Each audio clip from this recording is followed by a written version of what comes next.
Tonight, we are rewinding all the way back to a decade of neon spandex, industrial strength hairspray, and parental panic so thick you could spread it on toast, the 1980s. But we are not here for the synthesizers or the shoulder pads. We are studying a far more terrifying creature, one that haunted suburban hallways and slammed bedroom doors from coast to coast. The American teenager, that gum snapping, Walkman wearing, eyeliner smudged enigma who could reduce a grown adult to whispering prayers over the dinner table just by walking in wearing the wrong jacket. Let us start with the kids who made it official. Picture yourself in front of the bathroom mirror at 6 in the morning, sculpting your hair into a mohawk so aggressive it could double as a weather instrument. Your jacket is held together with safety pins. Your boots could survive a nuclear blast. To you, this is art. To the woman who made you breakfast, this is a cry for help. Punk was not just a sound. It was a full-body declaration that you had opinions about the establishment, and you were going to wear them. Nothing terrified a 1980s parent quite like a child who looked angry on purpose. If the punks scared your parents, just wait until they met the kids next door. You are wearing a denim vest so heavily decorated with band patches that it weighs more than you do. Your hair is long. Your jeans are tight. And the Your Right hand has developed a permanent claw shape from throwing devil horns at concerts. To you, heavy metal is loud, theatrical, gloriously dumb fun. To your parents, who just watched a serious news program about it, you are clearly being recruited by Satan himself, who apparently does most of his hiring through guitar solos. Then came the cousins who took the look even further, traded the denim for spandex, and put on more makeup than anyone's mother ever owned. The bigger the hair, the better the band. You are teasing your perm into a structure that defies several laws of physics, applying eyeliner with the steady hand of a surgeon, and squeezing into pants so tight they qualify as a medical event. Your dad peering into your room and seeing his son in lipstick experiences a moment of pure existential vertigo. He does not have the vocabulary for this. Neither does the decade, really. And if all that color and noise was a bit much, let us slip quietly into the shadows. You have decided that color is a lie. Today, like every day, you are dressed entirely in black, your face dusted pale, your eyes ringed with coal, looking like a Victorian ghost who discovered hair gel. You write poetry about decay. You find cemeteries peaceful. To you, this is beautiful and misunderstood. To your mother, who just found a poem about the sweet release of the void tucked in your jacket. This is a reason to call your aunt and cry quietly in the kitchen, just when your parents thought regular punk was bad enough. Here is the version with all the breaks removed. Hardcore was punk that had somewhere to be. The songs were 90 seconds long. The haircuts were shaved down to defiant stubble. The shows were a blur of flailing limbs in a sweaty basement that smelled like adventure and questionable decisions. You come home with a bruise you cannot fully explain, and a ringing in your ears you like a metal. The honest answer about what you did all night ran into strangers very fast. To music about disappointment is somehow not reassuring. And then the whole decade lost its mind. A sizable chunk of adult America became utterly convinced that their children were being quietly recruited into a vast satanic conspiracy hiding inside music, games, and after-school activities. You, a teenager whose darkest secret is that you have not done your geometry homework, are now a person of interest. Talk shows ran specials. Concerned neighbors traded pamphlets. Ordinary hobbies were suddenly evidence. The genius and the horror of the panic was that the warning signs were just normal teenage behavior. Moody, suspicious. Likes loud music, suspicious.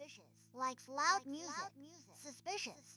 The checklist described almost exactly the entire concept of being 15.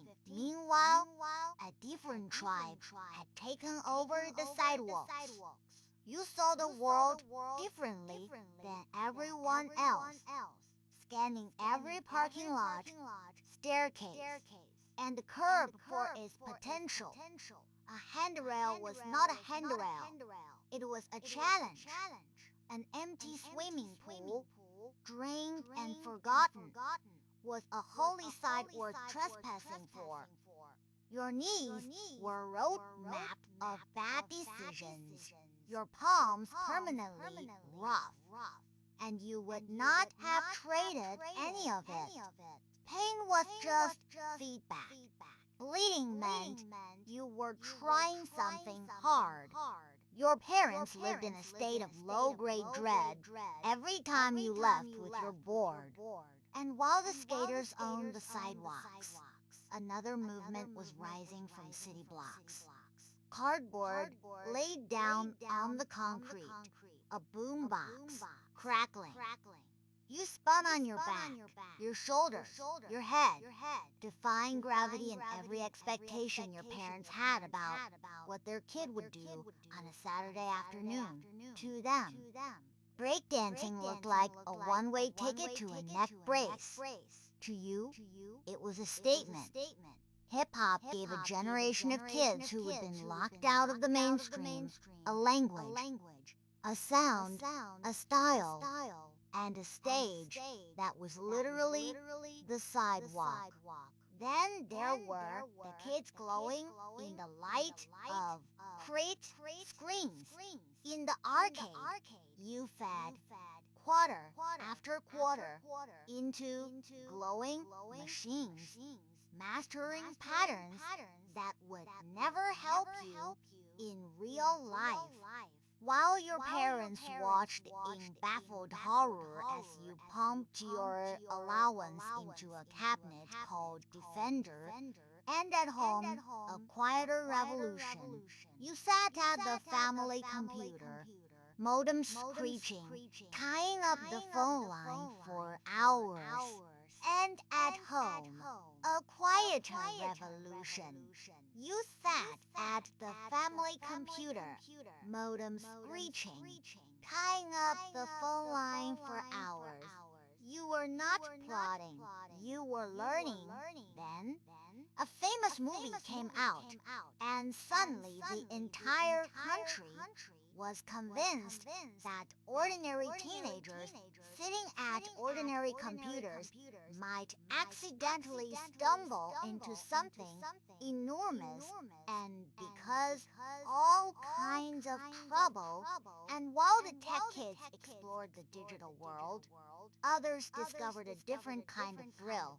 The video rental store meant teenagers could bring spooky movies directly into the living room. And they did gleefully, renting every frightening thriller the shelves allowed. Parents imagined their children being permanently scarred, frame by chilling frame. The reality was that you emerged from these marathons perfectly fine, more likely to crack jokes about bad special effects than to be haunted by them. Meanwhile, stood at the edge of the school grounds, the burnouts leaned against walls, perpetually relaxed to the point of horizontal, delivering musings of surprising depth they would forget within the hour. But beneath all the loud tribes was a quieter panic.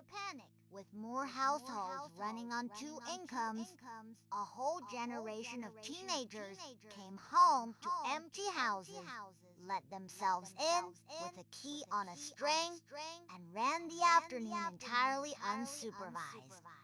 That key was responsibility on a necklace. You learn to make simple meals too. Eat, entertain yourself, and handle the minor crises that came up without an adult on hand.